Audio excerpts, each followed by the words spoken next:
Hello, this is the Big Data Applications and Analytics course. This is a motivation covering essentially the whole course, giving you a hint of what we're going to discuss and explaining why it's all a pretty important idea and how these ideas of big data and cloud computing are centerpieces of the future economy. I'm Jeffrey Fox, and we're at the School of Informatics and Computing in Bloomington, Indiana.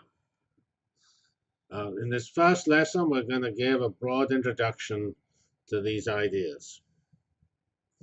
Here we have the abstract of the whole talk, which points out that the motivation is the so-called data deluge, the endlessly growing amount of data. We're up to 8 zettabytes in 2015, and this records every transaction there is between people and the environment, whether we're shopping or at a social networking site, while smartphones and smart homes and ubiquitous cities and power grids and intelligent vehicles are full of sensors. They're going to be up to 75 billion of them by 2020, and they're recording even more data. Meanwhile, good old science with satellites and accelerators is giving data on the transactions between particles and photons at the microscopic scale. These data are and will be stored in the future in immense clouds with co-located storage and computing, and those perform analytics, deriving information and insight from the data. They transform data into information and then to wisdom and knowledge and decisions. Data mining finds the proverbial knowledge diamonds in the data rough. This is what we're trying to teach you what to do, and it's a huge field. So we're just going to give you some tools to march forward in a more precise fashion. This is clearly a disruptive technology, and the transformations from it are driving the economy and creating millions of jobs in this area of data science. We discussed the revolution and its implications for you, universities, and society. Well, we've already mentioned some of these trends. The data deluge is a key trend from commercial, community, and scientific applications. On the hardware side, we have smaller chips. Those chips drive multi-core, the fact that servers are getting more powerful, not by running faster, by just having lots of cores, each able to do parallel processing. That parallel processing corresponds to parallel data analysis and powerful analytics. Meanwhile, the actual clients are also lightweight because they're going from PCs whose sales are falling to smartphones and tablets and even sensors. Clouds are getting the preferred way to do computing because they are cheaper, greener, and easier to use. And so they may lack things today in various specialized areas like high performance computing, but in general, they're providing the most attractive computing available. All of this has new jobs. Those new jobs associated with new curricula, such as cloud computing curricula, or new areas like data science, which is what this particular course is focused on.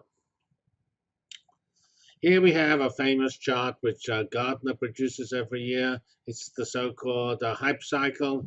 Let's look at this hype cycle. It starts here. Then we have the goes up this hill, gets to the height of overinflated peak of inflated expectations. It dashes down here to this trough of disillusionment, and then it comes along up here as it gradually gets adopted and gets mature, and we go into the plateau of productivity through the slope of enlightenment. These are ideas from Gartner, not from me. What I've indicated by arrows are some of the things that are relevant to this course.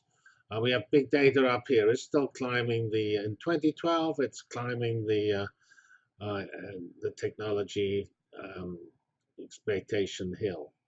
We will see the 2013 one comes along in the next slide. Here we have related ideas: in-memory analytics, cloud computing, in-memory database management systems, private clouds, and predictive analytics. These are all ideas, and there's actually text analytics next to in-memory analytics here. So these are all ideas that related strongly to this course. And as I've said, things like mobile robots and Internet of Things are also very relevant to this course, and indeed will be covered in this course as applications. Here we note that 2012 was had 48 technologies listed, which was the highest in the last 10 years. There were 27 in 2008, the lowest. And Gartner points out that we're now at a pretty interesting moment where a lot of the things that have been planned for a while are now coming into reality. Here's the 2013 case, and we have here big data has now reached this top of the peak of inflated expectations. You're starting to see articles saying big data is overhyped, and we don't believe it. We have the same type of in-memory data. Well, we have exactly the same entry in-memory database management system. Cloud computing is coming down here. It will obviously get through the trough of disillusionment. Not everything does, and start charging up the slope of enlightenment. Predictive analytics has moved a bit further along, as has in-memory analytics.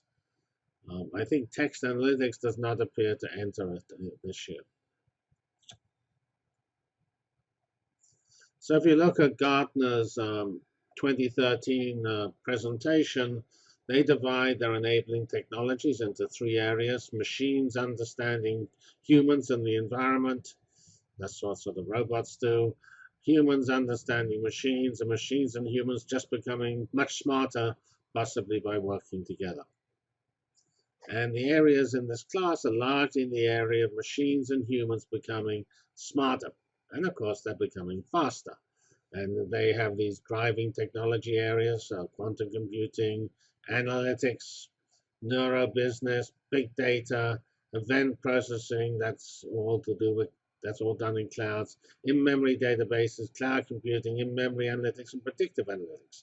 So these are all very top, apart from the quantum computing and neurobusiness.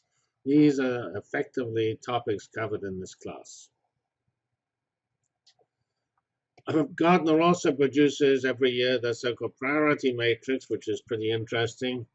They actually take technologies and label them by years to adoption. That's for them to get onto that plateau, and also the benefit. So all sorts of areas of analytics are very important. They're either transformational or of high benefit. And then in the more than 10 years, we have the Internet of Things, which are these incredible number of small devices which are connected, if they are the Internet of Things, whether these are the things connected to the Internet. As I said, they're currently increasing 31% per year, and they're heading for 75 billion by 2020. So after this sort of exciting side of hype-like issues, let's sort of discuss the types of issues we need to discuss in this motivation. We have the economic imperative, that there's a lot of data, and that data is associated with a lot of jobs. There is the computing model, that industry has adopted clouds, and that clouds are very important and attractive for data analytics. We have the research model, where there are now 4 paradigms of research: theory, observational experiment, computational science, which is simulation. That was the 3rd paradigm introduced around 20 years ago. And the 4th paradigm is data-driven science, or data-driven research, where the data drives the research questions. So we have lots of opportunities in advancing computing technology and their algorithms, and lots of opportunities in what I call X-informatics, a rather unpopular term, which means applying these technologies in actual application areas. And then the final issue of importance is the actual development of data science education, which is, of course, what this course is part of. But it's also, we will make some general remarks about this aspect in this talk. And now we move on to the next lesson, which is the actual data deluge in detail. And we're pleased to continue these exciting comments. Thank you very much.